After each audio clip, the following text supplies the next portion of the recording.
చూడడం ప్రారంభించి కొత్తగా కనిపించిందంట ఆమెకి. ఎంత కొత్తగా కనిపించిందంటే 6వ వచనంలో ఉంటుంది, స్త్రీ ఆ వృక్షము ఆహారమునకు మంచిదియు కన్నులకు అందమైనదియు వివేకమిచ్చు రమ్యమైనదియునై యుండుట చూచినప్పుడు. అంటే ఆమె కొత్తగా చూస్తుందా? లేదు కదా, చూసిన చెట్టే చూసింది. కాకపోతే అపవాది వచ్చి చెప్పిన తర్వాత మరొకసారి చూసింది.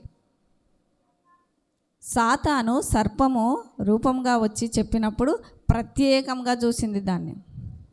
అంటే ఆ ఆలోచనలో మార్పును కలిగించింది. అంటే దేవుడు చెప్పింది అబద్ధము, నేను చెప్పేదే నిజం అన్నట్టుగా ఒప్పించింది ఆమెను. ఆమె ఏం చేయగలిగిందండి? మొట్టమొదటి స్త్రీ ఒక్కసారిగా దేవునిని అటు ఆదాము గారిని పక్కన పెట్టేసింది.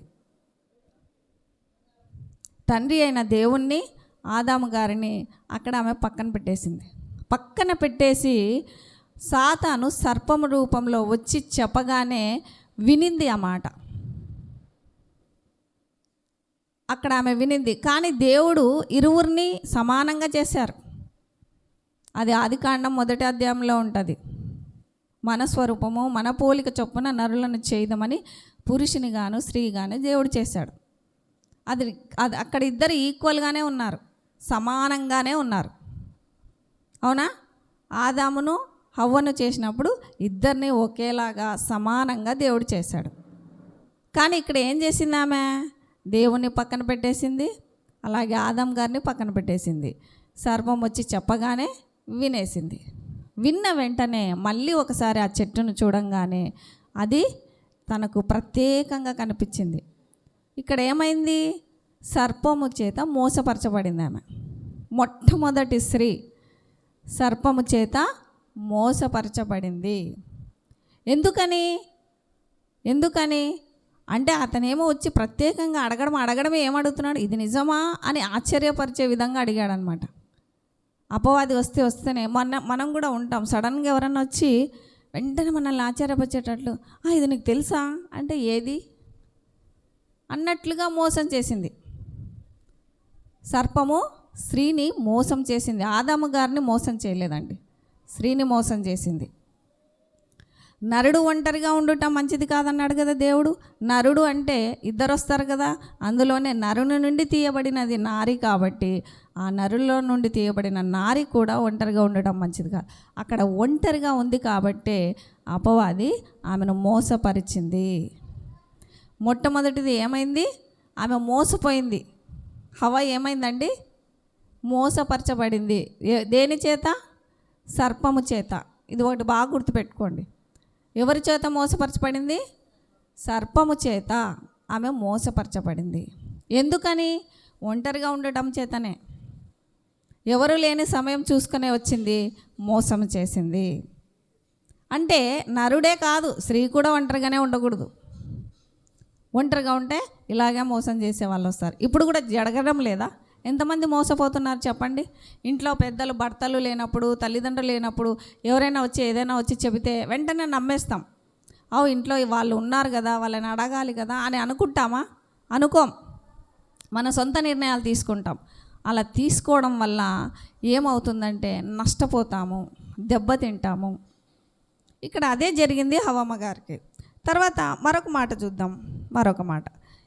ఒకటైతే ఆమె నష్టపోయింది కదా, మోసపరచబడింది. మరొక మాట చూద్దాము. దానికి దేవుడు ఏం శిక్ష విధించాడు, దానివల్ల ఫలితం ఏమొచ్చింది అనేది చూడగలిగితే మనం ఇందాక వాక్యపట్టణం చదువుకుందాం, అది చూద్దాం. ఆమె సంతానం విషయమై చూద్దాము. మరియు నీకును స్త్రీకిని నీ సంతానమునకును ఆమె సంతానమునకు వైరము కలుగజేసెను, అది నిన్ను తల మీద కొట్టెను అని అంటున్నాడు. అక్కడ ఆదాము గారిని హవ్వ గారిని అడిగాడు దేవుడు, ఏంటయ్యా మీరు చేసింది? ఒప్పుకున్నారా? వీళ్ళు ఒప్పుకోలేదు. ఆదాము ఏమన్నాడంటే, నేనే తప్పు చేయలేదండి, నువ్వు నాకు ఇచ్చావు కదా ఆ స్త్రీ ఇచ్చిన పండు తినమంటే తిన్నాను నేను, నాకేమీ తెలియదు. అలానే స్త్రీని అడిగాడు, హవ్వని అడిగాడు, నువ్వు చేసింది ఏంటి అంటే, నేనేం చేయలేదు, సర్పమే నన్ను మోసపరిచింది, నేను మోసపోయాను. అంటే ఇక్కడ ఆదాము తను సొంతంగా ఏది తన మీద వేసుకోవట్లేదు. అలాగని హవ్వ ఏమన్నా వేసుకుంటుందా? అవు తప్పు నాదేలే, నేను చేశాను అని ఒప్పుకోవడం లేదు. ఆదాము ఒప్పుకోవడం లేదు, హవ్వ ఒప్పుకోవడం లేదు. కానీ నేరాన్ని ఎవరి మీద మోపుతున్నారు? దేవుని మీదనే మోపుతున్నారు.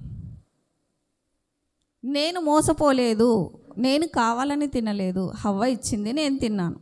హవ్వ నువ్వెందుకు ఈ పని చేసావంటే, నేను కావాలని తినలేదు, సర్పం వచ్చి నన్ను మోసం చేసింది, నేను తిన్నాను. ఇది కరెక్టా? కరెక్టా? మనం ఆలోచిద్దాం. కరెక్టా ఇది? అవునా కాదా చెప్పండి. వింటున్నారా? కరెక్టా ఇది? కరెక్టా? చేసిన తప్పు ఒప్పుకోవాలా వద్దా? ఒప్పుకోవాలి కదా. ఇప్పుడు తప్పేవరిది అక్కడ? హవ్వమ్మదే కదా. కానీ హవ్వ ఒప్పుకోలేదు. అలాగని ఆదాము ఒప్పుకున్నారా? ఆదాము ఒప్పుకోలేదు. మొత్తానికి ఇద్దరు ఒప్పుకోలేదు కాబట్టి దేవుడు ఏం చేశాడు? అట్లనే సర్పాన్ని కూడా శపించాడు, అందరినీ శపించేశాడు. అందుకే అంటున్నాడు దేవుడు, మరియు నీకును స్త్రీకిని నీ సంతానమునకును ఆమె సంతానమునకును వైరము కలగజేసేదను. అది నిన్ను తల మీద కొట్టును, నువ్వు దానిని మెడమ మీద కొట్టుదు అని చెప్పాను. దేవుడు రాయించిన ప్రతి వాక్యానికి రెండు అర్థాలు ఉన్నాయండి.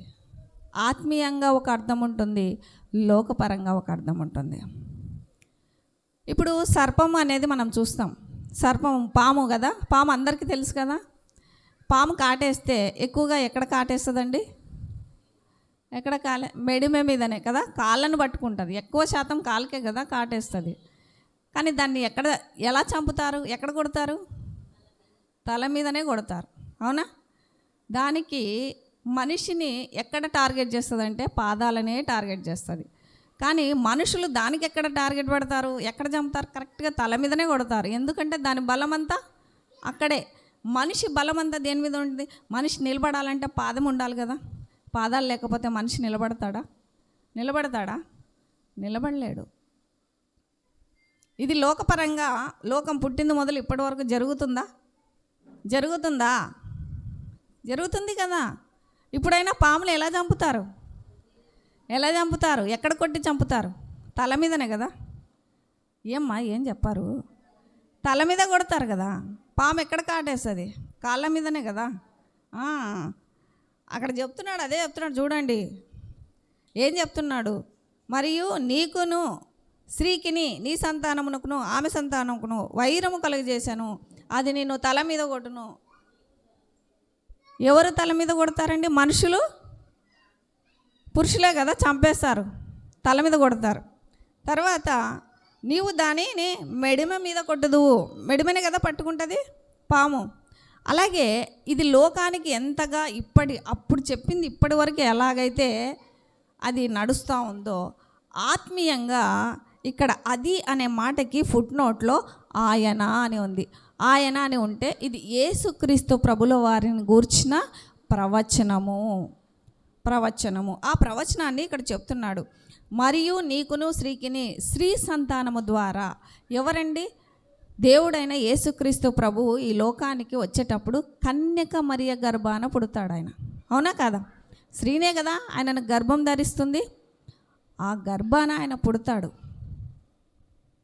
ఆయన ఎవరికి శత్రువు అండి? అపవాదికే శత్రువు కదా. అపవాదిని చితగ్గొట్టడానికే ఈ లోకానికి వస్తాడు ఆయన. పోనీ ఈ ప్రపంచంలో పుట్టిన మనుషుల వల్ల అవుతుందా? కాదది. ఆ పాపాన్ని తొలగించడం మనుషుల వల్ల కాదు. కాబట్టి ఆ పరలోకం నుండి దేవుడే దిగివచ్చి నరరూపిగా ఆయన ఒక స్త్రీ అంటే ఒక కన్యక అయిన గర్భాన ఆయన జన్మించి నరునిగా పుట్టి ఆయన సాతాను తలను చితకగొడతాడు. అంటే స్త్రీ సంతానానికి నీ సంతానానికి విరోధము అంతే కదా. దేవుని పిల్లలైన వారు అపవాది పిల్లల్ని ఎలా ఎదుర్కొంటుంది? ఎంతసేపు ఉంటే కూడా సాతాను ఏం చేస్తాడు? దేవుని వీళ్ళు తెలుసుకోకూడదు అని అంటాడు. అవునా కదా? అలాగే ఆత్మీయ కోణము, యేసుక్రీస్తు ప్రభువు అపవాది మనల్ని నరకానికి నడిపిస్తుంటే ఆ నరకము నుండి మీరు విమోచన కావాలని ఆయన మనల్ని ప్రేమించి ఈ లోకానికి వచ్చి తన రక్తంతో మనల్ని, మన పాపాలను, మన దోషాలను, మన అపరాధములను కడగడానికి ఆయన ఈ లోకానికి వచ్చాడు. స్త్రీ సంతానంగా వచ్చాడు.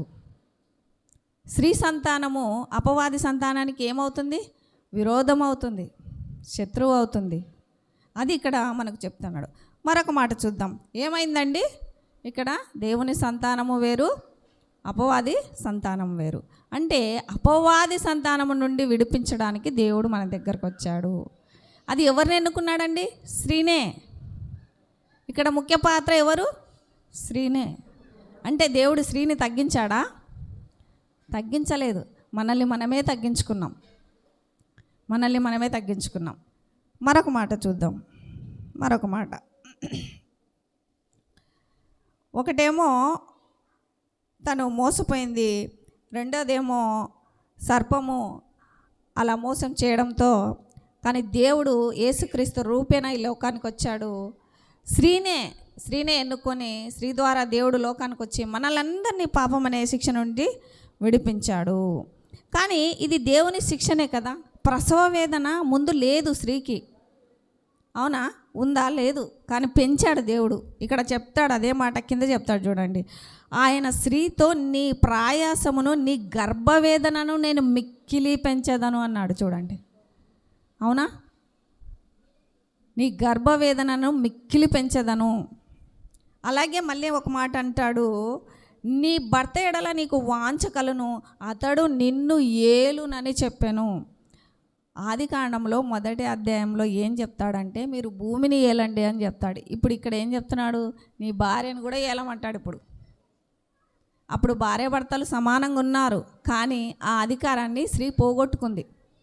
దేవుడిచ్చిన సమానత్వాన్ని ఒక అపవాది మాటలు విని, సాతాను చెప్పిన మాటలు విని మోసపోయి తనకు తానుగా ఉన్న సమానత్వాన్ని తగ్గించుకుంది, బాధను పెంచుకుంది. అవునా? బాధను పెంచుకోయింది, సమానత్వాన్ని తగ్గించుకుంది. ఇది దేవుడిచ్చిన శిక్ష అండి స్త్రీకి. దేవుడు ఇచ్చిన శిక్ష. ఎందుకని? దేవుడు చెప్పిన ఆజ్ఞని ఆమె తృణీకరించింది. ఏం చేసిందండి? మొట్టమొదటిగా సర్పంతో మోసపోయింది. మోసపోవడంతో ఏం తెచ్చుకుంది? సమానత్వాన్ని పోగొట్టుకుంది. అవునా? సమానత్వాన్ని పోగొట్టుకుంది. తర్వాత మూడవదిగా మరొక మాట చూద్దాం. మూడవదిగా ఆమెకు తర్వాత కింది వచనాల్లోకి రాగలిగితే మనం రాగలుగుతాం. ఆమెకు పెట్టబడిన పేరును చూద్దాం ఒకసారి. ఆదాము తన భార్యకు హవ్వా అని పేరు పెట్టాను. ఏలయనగా ఆమె జీవము గల ప్రతివానికి తల్లి. మొట్టమొదటిగా ఏం పేరు పెట్టాడండి? నరును నిండి తీయబడింది నారి అన్నాడు. తర్వాత మళ్ళీ ఏమని పెట్టాడు? హవ్వా అని పేరు పెడుతున్నాడు. ఎందుకు పెడుతున్నాడు? ఎవరు వచ్చినా ఆమె నుంచే రావాలి, ఆమె నుండే రావాలి. మొట్టమొదటి స్త్రీ అండి ఆమె. మొట్టమొదటి భూమి మీద సంతానాన్ని కనిపెంచిన స్త్రీ. హవ్వ అంటే జీవము గల ప్రతివానికి తల్లి. భూమి మీద మనుషుల విస్తరణ జరగడానికి మొట్టమొదటి స్త్రీ ఎవరంటే హవ్వ.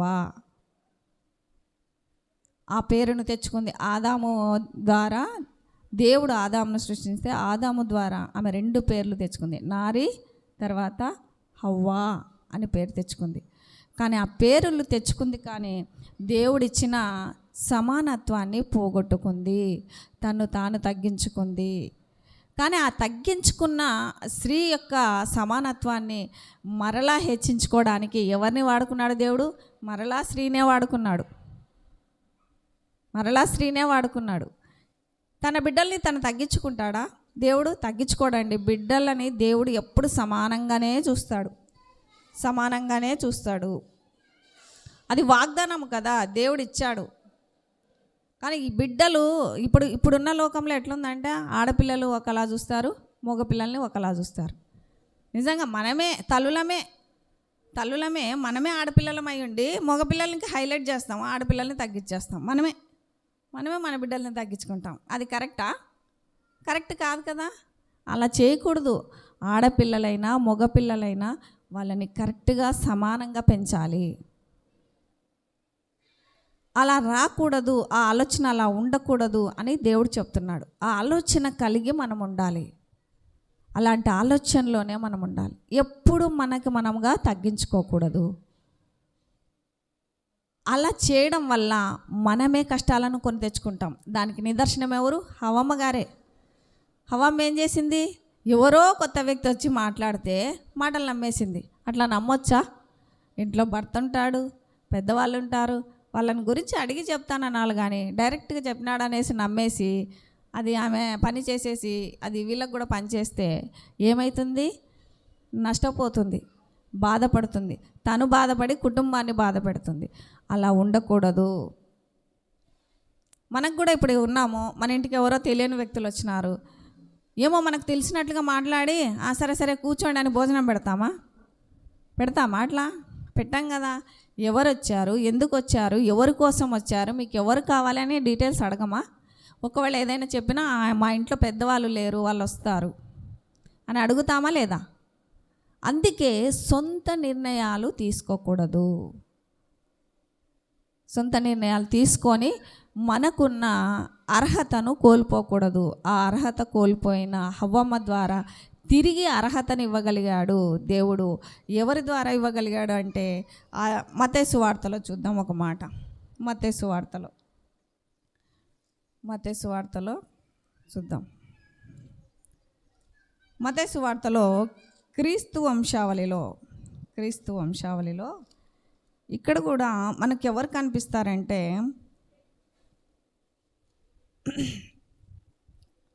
3వ వచనం చూద్దామా, 2వ వచనం చూద్దాము. 3నే.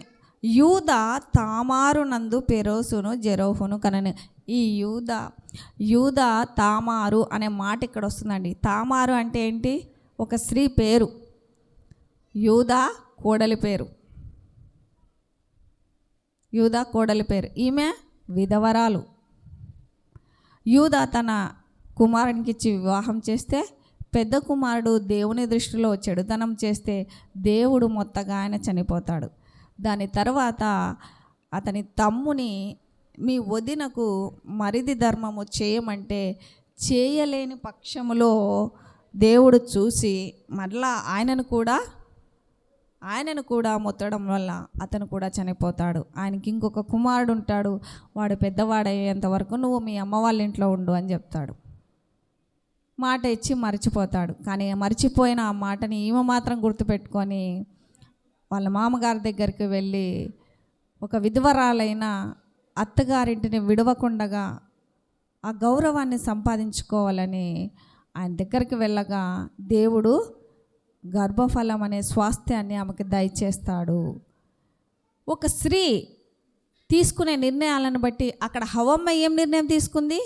తనకున్న సమానత్వాన్ని తగ్గించుకుంది. కానీ ఇక్కడ మాత్రం తామారు ఏం చేసింది? తనకు ఉన్న విలువను తగ్గించుకోకుండా దాన్ని అలాగే పెట్టుకొని దాన్ని పోగొట్టుకోకూడదని అక్కడనే ఏ ఇంటికైతే నన్ను ఇచ్చారో ఆ ఇంటిలోనే నేను వంశాన్ని నిలుపుకోవాలని ప్రయత్నం చేసి నీతిమంతురాలనిపించుకుంది. ఈమె నీతిమంతురాలైంది. ఎవరండి? తామారు గారు, యూదా కోడలు. తామారు గారు తను పోగొట్టుకున్న దాన్ని నిలవబెట్టుకొని తిరిగి అత్తింటికి వెళ్ళగలిగింది. అలా ఉండాలి మనం. ఆమె కూడా విధవరాలే కదా. భర్త ఉండి తప్పు చేసిన హవ్వ తన సమానత్వాన్ని కోల్పోయింది. భర్త లేకపోయినా ఆ ఇంటి గౌరవాన్ని నిలబెట్టాలనుకొని తామారు ఈ ప్రయత్నం చేసింది. ఎవరిది కరెక్టు? నిద్రపోతున్నారు కదా. ఎవరిది కరెక్టు? తామారు గారిది కరెక్ట్. దేవుడు నీతిమంతుడు అని చెప్తున్నాడు ఆమెను గూర్చి. ఆదికాండము 38వ అధ్యాయము 26వ వచనంలో ఉంటుంది ఆ మాట. నీతిమంతురాలు అని సాక్ష్యం ఉంటుంది. అర్థమైందా? పడుకోవడానికి వచ్చారా? ఎట్లమ్మా దేవుని వాక్యం వింటే నిద్ర ఎలా వస్తుంది? వచ్చే నిద్ర కూడా పోవాలి, కానీ రెస్పాండ్ అవ్వాలి. ఎలా ఉండాలి మనం? తామారులా ఉండాలా, హవ్వమ్మలా ఉండాలా? ఎలా ఉండాలి?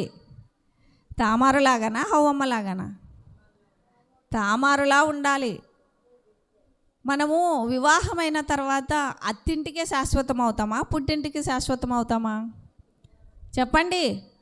అందరూ ఇంటి కోడన్లే కదా, తర్వాత అత్తమ్మలు అయ్యారు, అమ్మమ్మలు అయ్యారు. అవునా కదా? మరి మీ అనుభవాలు కూడా మీరు చెప్పారా? మీకు చెవులు పని చేయట్లేదా? కళ్ళు కనిపించడం లేదా? నోట్లో నుంచి మాట రావట్లేదు. చెప్పండి. అత్తింటికి పరిమితమే కదా ఆడపిల్లలు. పెళ్ళి చేశాక వాళ్ళకి అత్తిల్లే శాశ్వతము. ఎందుకంటే వాళ్ళ ఇంటి పేరు మారుతుంది, వాళ్ళ స్థానం మారిపోతుంది. ఒక ఇంటికి ఆడపిల్లగా ఉండి మరొక ఇంటికి కోడలుగా వెళ్ళిపోగానే ఆమెదే అది సొంత ఇల్లు అవుతుంది. కాబట్టి అక్కడ ఉండాలనుకోవడమే కరెక్ట్ కదా. అక్కడి నుంచి పుట్టింటికి రావాలనుకోవడం కరెక్టా? అట్లాంటి అమ్మాయిని ఎవరైనా గౌరవిస్తారా? భర్త చచ్చినా పర్లేదు, ఆడే జావు నువ్వు అంటారు. అవునా కదా? నీ ఇంకా పెళ్ళి అయిపోయిందంటే నీ చావైనా నీ బ్రతుకైనా అక్కడే, నువ్వు చస్తే అక్కడే జావు, నీకు గౌరవం వస్తుంది. కానీ ఇక్కడ జావద్దు అంటారు. ఎందుకంటే గౌరవం పోతుంది. అవునా కదా? ఏం ఆలోచించారు? నువ్వు అక్కడే. కాబట్టి తామారు చేసి నీతిమంతురాలు అనిపించుకుంది. అలాంటి జీవితం మనం కలిగి ఉండాలి. మరొకరిని చూద్దామా? రూతు అనే మాటను చూద్దాము. ఇక్కడనే మత్తయి సువార్తలో బోయాజు రూతునందు ఓబేదును కనెను. రూతు అనే ఈమె కూడా ఒక విధవరాలే. ఈమె అత్త పేరు నయోమి. నయోమి అనే ఆమెకు భర్త చనిపోతాడు, 2 కుమారులు ఉంటారు. ఆ 2 కుమారులు కూడా చనిపోతారు. ఎందుకు చనిపోతారు అంటే ఆమె ఉన్న ఊర్లో ఉండకుండగా కరువు వచ్చిందని అన్య దేశానికి వెళ్ళిపోతుంది. అంటే దేవుని ఎరిగిన దేశానికి వెళ్ళిపోతుంది. ఆమె కోడన్లు ఉండే దేశానికి వెళ్ళిపోతుంది, మోయాబు దేశానికి. కానీ అక్కడికి వెళ్ళిపోతే దేవుడు ఉన్న స్థానాన్ని వదిలి దేవుడు ఎరగని స్థానానికి వెళ్తే దేవుడు దీవిస్తాడా? ఆమె అక్కడ నష్టపోతుంది. సమృద్ధిగానే వెళ్ళిపోతుంది, ఏమీ లేని దానిగా తిరిగి వస్తుంది. కానీ వచ్చేటప్పుడు 2 కోడన్లు ఉంటే ఆమెకు చెప్తుంది, సర్లే ఇంకా నా భర్త చనిపోయినాడు, మీ భర్తలు చనిపోయినారు, నా కొడుకులు 2 చనిపోయినారు, మీరు నాతో వచ్చి ఏం కాపురం చేస్తారమ్మా? నాతో ఉంటే మీకేమొస్తుంది? మీరు వయసులో ఉన్నారు, మళ్ళీ మీ ఇళ్ళకి పోయి పెళ్ళిళ్ళు చేసుకోండి అని అంటుంది ఆమె. అంటే ఒక ఆమె చిన్న కోడలేమో వెళ్ళిపోతుంది. ఏం చేస్తుంది? వెళ్ళిపోతుంది. ఒక ఆమె ఓర్పు అనే ఆమె అయితే వెళ్ళిపోతుంది. కానీ రూత్ అనే కోడలు మాత్రము నన్ను వెళ్ళిపో అని చెప్పొద్దు అంటది. అంటే ఆమె మనసులో వాళ్ళ అత్తని ఒక అమ్మలా భావించింది. ఒక అమ్మలా స్థానాన్ని కలిగి ఉంది ఆమె హృదయంలో. అందుకే ఆమెను వదిలిపెట్టి వెళ్ళాలనిపించలేదు. నిజంగా చెప్పండి, ఏ బిడ్డకైనా తల్లి ఒంటరిగా ఉంటే విడిచిపెట్టి పోవాలనిపిస్తుందా? విడిచిపెట్టి పోతారా? ఏదైనా మానవతంగా కఠినాత్ములు ఉంటే మనం ఏం చెప్పలేంలేండి. ఇంకా కసాయి వాళ్ళు, హృదయం లేని వాళ్ళు ఉంటే మనం ఏం చెప్పలేం. అవునా కదా? విడిచిపెట్టి వెళ్ళిపోతారు. అమ్మ లేదు, అక్క లేదు, చెల్లి లేదు, ఎవరు లేదు, ఎవరికి వాళ్ళే అనుకుంటారు. అవునా కదా? కానీ తల్లి పట్ల ప్రేమ, గౌరవం కలిగి ఉన్న ఏ బిడ్డ అయినా తల్లిని విడిచి వెళ్ళదు. నేను కష్టపడైనా మా అమ్మని పెంచాలా అనుకుంటుంది. అవునా కదా? అలాగే నయోమిని అత్తను ఈ రూతు కోడలు అమ్మలా భావించింది. అందుకని తనని పట్టుకొనింది. కానీ ఓర్ఫా అలా లేదండి. వెళ్ళిపోమనింది కదా, ఇంకా వెళ్ళిపోదాము, ఎందుకు ఉండాలని ముద్దు పెట్టుకొని వెళ్ళిపోయింది ఆమె. సరే అమ్మా, నీ తోడుకోడలు పోయింది, నువ్వు కూడా పో అంటే నన్ను పొమ్మని నువ్వు చెప్పొద్దు. ఒకవేళ నేను పోవాలంటే చావు, మరణమే మన ఇద్దరిని విడదీయాలి, కానీ ఇంకొకటి ఏది విడదీయకూడదు. నువ్వు ఎక్కడుంటే అదే నా ఇల్లు, నీ జనమే నా జనము, నీ దేవుడే నా దేవుడు అనే ఒక గొప్ప వాగ్దానాన్ని పట్టుకొని, తీర్మానాన్ని పట్టుకొని అత్తతో నడిచింది ఆమె. అత్తతో నడిచినప్పుడు, ఆమె అంత త్యాగం చేసినప్పుడు ఈమె ఆలోచన కూడా మారాలి కదా. అందుకే మారింది నయోమి ఆలోచన కూడా. అయ్యో, ఈ బిడ్డ నన్ను నమ్ముకొని వచ్చింది, నా బిడ్డలాగా తనకి న్యాయం చేయాలనుకుంది, తను న్యాయం చేయగలిగింది. తన ప్రయత్నం తను చేసింది, దేవుడు ఫలింపజేశాడు. తనకు వివాహమైంది. బోయాజ్ అనే సమీప బంధువుతో వివాహము చేయగా ఓబేదు అనే కుమారుడు ఆమెకు దేవుడు స్వాస్థ్యాన్ని ఇచ్చాడు. చూడండి ఎంత చక్కగా దేవుడు నిర్ణయించిన విధి విధానాలను అనుసరించి ఆలోచన తీసుకుంటే దేవుడు గొప్పగా నడిపిస్తాడు. అవునా కదా? అలాగా రూతు లాంటి నిర్ణయం తీసుకోవాలి. రూతు ఎవరితో ఉంది? అత్తవారితో ఉంది. ఆమెది ఇదే కదా శాశ్వతం. రూతు చేసింది కరెక్టేనా? కరెక్టే కదా? అలా మొట్టమొదటి స్త్రీ అయిన హవ్వమ్మ గారు చేసినట్లా మనము చేయకుండా తామారు చేసినట్టు, రూతు చేసినట్లు మనం కూడా చేయాలి. అర్థమైందా? నేను ఎవరెవరి గురించి చెప్పాను చెప్పండి? 3 గురించి చెప్పాను. ఎవరెవరి గురించి? 1 హవ్వ గురించి చెప్పాను. గట్టిగా మాట్లాడండి. తిన్నారా టిఫిన్? గట్టిగా మాట్లాడాను. 1 హవ్వ గురించి చెప్పాను. గట్టిగా మాట్లాడి. ఎవరు మాట్లాడుకుంటున్నారు అసలు? ఎవరు ఉన్నారా లేదా? ఎవరి గురించి చెప్పాను? హవ్వ గురించి చెప్పానా? 2 తామారు, 2వది తామారు, 3వది రూతు.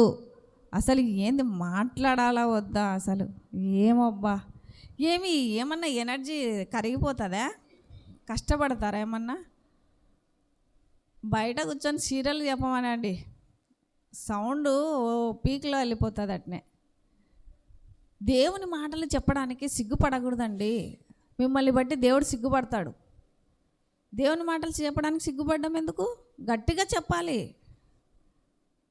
దేవుని మాటలు చెప్పడానికి మనం ఎప్పుడు సిగ్గుపడకూడదు. నేను చెప్తున్నా కదా, రావనేది కదా, నేను చెప్తున్నా కదా. ఎవరు చెప్పాను? మొట్టమొదటి హవ్వమ్మని చెప్పాను. నేను చెప్పిందే చెప్పమంటున్నాను. నేను చెప్పింది చెప్పడానికి ఏమి? వింటున్నారు కదా, చూస్తున్నారు కదా. మరి మొట్టమొదటి ఎవరు? హవ్వమ్మ గురించి చెప్పాను. గట్టిగా చెప్పండి. మొట్టమొదటి స్త్రీ హవ్వ. గట్టిగా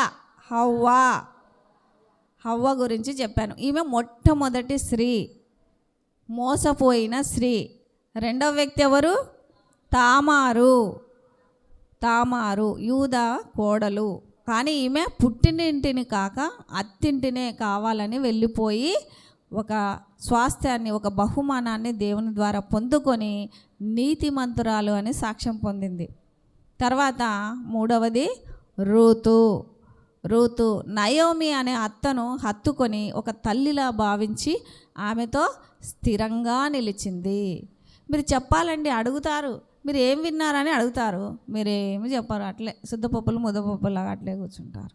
అంటే ఇంతసేపు మేము ఏం ఎవరికి చెప్పాము చెప్పండి? తలుపులకే, కిటికీలకే, గోడలకే, మీ కొరకే కదా. మీకు అర్థమయ్యే భాష చెప్పాను. ఏమన్నా ఇంగ్లీషా, హిందీనా, తెలుగే కదా? అర్థమవుతుంది కదా నా భాష? అర్థమవుతుందా? మరి చెప్పడానికేమి? మరి చెప్పచ్చు కదా. అర్థమయ్యే రీతిలో నేను లేఖనాలు కూడా చదవడం లేదండి. మీకు చెప్తున్న లేఖనంలో ఉన్నది నేను మీకు చెప్తున్నా. ఏముందుకంటే మాకు బైబిల్ చదవడం రాదండి. మాకు బైబిల్లో ఏముందో తెలియదండి. చెప్పడానికే కదా దేవుడు నిలబెట్టాడు. వినండి, విని దాన్ని దాన్ని పలకడానికి మనం ఇష్టపడాలి, కష్టపడకూడదు. మీరు ఇష్టపడితే దేవుడు మిమ్మల్ని ఇష్టపడతాడు. మీరు కష్టపడ్డాడు అనుకోండి, మిమ్మల్ని బట్టి దేవుడు కూడా కష్టపడతాడు. అవునా? ఒక అమ్మాయి వచ్చి మీకు చెప్పినప్పుడు మీరు ఏం చెప్పలేదే, మీరు ఎవరో నాకు తెలియదు అంటాడు దేవుడు. అది బాగుంటుందా? బాగుండదు కదా. దేవుడు మీరు ఎవరో నాకు తెలియదు అంటే నచ్చుతుందా మీకు? బాగుండదు కదా. మరి దేవుని దగ్గరికి వెళ్ళాలంటే దేవుని మాటలు విన్నామన్నా మనం చెప్పాలి. మీకు చదవడానికి రాదు, ఓకే, మీరు చదువుకోలేరు, కానీ మేము చెప్పినప్పుడు దాన్ని విని తిరిగి చెప్పగలగాలి. అది నేర్చుకోండి మీరు. కాబట్టి హవ్వమ్మలా కాకుండా అలాగే రూతులాగాను తామారులాగాను మనం ఉండాలి. విధవరాన్లే వాళ్ళు కూడా, కానీ భర్త లేని స్త్రీలు కూడా మంచి నిర్ణయం తీసుకొని మంచిగా బతికారు కదా. అలా ఉండాలని దేవుడు మనకు తెలియపరుస్తున్నాడు. కాబట్టి మనమందరము కూడా పాపం చేసి తప్పిపోయినాము. అలాంటి మనము దేవుని దృష్టిలో తప్పిపోయిన మనము తిరిగి ఆయన దృష్టిలో మళ్ళీ ఆయన రక్తము చేత కడగబడి తిరిగి ఆయన దగ్గరికి వెళ్ళాలని ప్రభువు మనల్ని ఎంతో ప్రేమించి ఈ లోకానికి నరరూపిగా దిగివచ్చి మన కోసం తన రక్తాన్ని చిందించి మరణించి సమాధి చేయబడి తిరిగి 3వ దినాన పునరుద్ధాడై లేచాడు. ఆ పునరుద్ధానం మనకుందనే ఆధారం కలిగించాడు దేవుడు. అలాంటి ఆధారాన్ని మనము పొందుకొని స్థిరులుగా ఉండాలి. దేవుని మాటలు వినడానికి ఆసక్తి చూపించాలి. అర్థమైందా? మీరందరూ విన్న ఈ మాటలు మీ హృదయాలలో స్థిరపరచుకొని 4గురికి పంచుతారని కోరుకుంటూ ఈ నా మాటలు ముగిస్తున్నాను. చిన్న ప్రార్థన చేసుకుందాం.